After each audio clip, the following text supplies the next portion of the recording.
दोस्तों, ये सिर्फ एक खबर नहीं है, सिर्फ एक रिपोर्ट नहीं है, हमारे आपके लिए जिंदगी का एक बहुत बड़ा सबक है।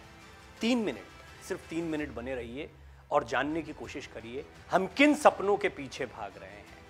और यूं तो झुनझुनवाला ने दुनिया में, देश में कई लोगों को शेयर मार्केट सिखाया, पैसा कमाना सिखाया, गुर सिखाए, लेकिन उन्होंने ये भी बताया है कि जिंदगी में क्या क्या नहीं करना है।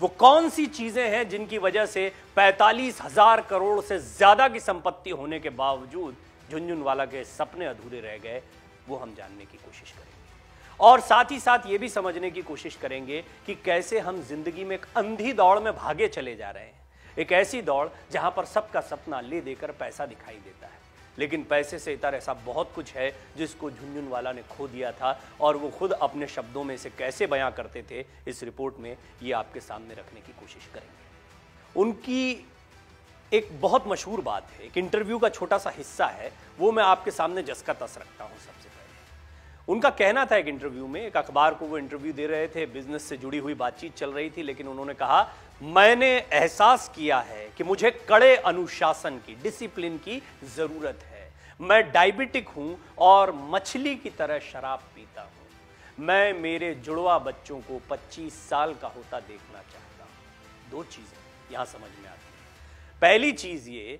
कि झुनझुनवाला अपनी कमियों को जानते थे। वो जानते थे कि डायबिटिक होने के बाद वो अपनी जिंदगी का वो आनंद नहीं ले पा रहे हैं, चाहे जितना पैसा उनके पास हो। आपने देखा होगा अक्सर व्हील चेयर पर आपको दिखाई दिए, पैरों में इतनी सूजन थी कि वो चल भी नहीं पाते थे। आपने देखी होंगी तस्वीरें प्रधानमंत्री मोदी के साथ, या ऐसी कई बार कई मौकों पर आपने उन्हें व्हील चेयर पर देखा होगा। ये वही झुनझुनवाला हैं जो 45,000 करोड़ के मालिक थे। सपना क्या था? अपने जुड़वा बच्चों को 25 साल का होता देखना चाहते थे, देख नहीं पाए।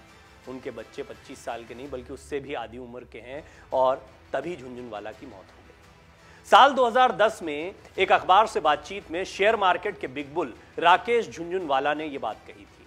मुंबई में झुनझुनवाला का निधन हुआ तो उनके जुड़वा बच्चों की उम्र 12 साल की हुई है। इस तरह बिग बुल की एक ख्वाहिश अधूरी रह गई, सपना अधूरा रह गया। कई सपने हैं यूं तो उनके, सबसे बड़ा सपना तो यह था कि वो खुद को हेल्दी देखना चाहते थे। वो चाहते थे कि वो स्वस्थ रहें, वो जिंदगी का आनंद लेना चाहते थे।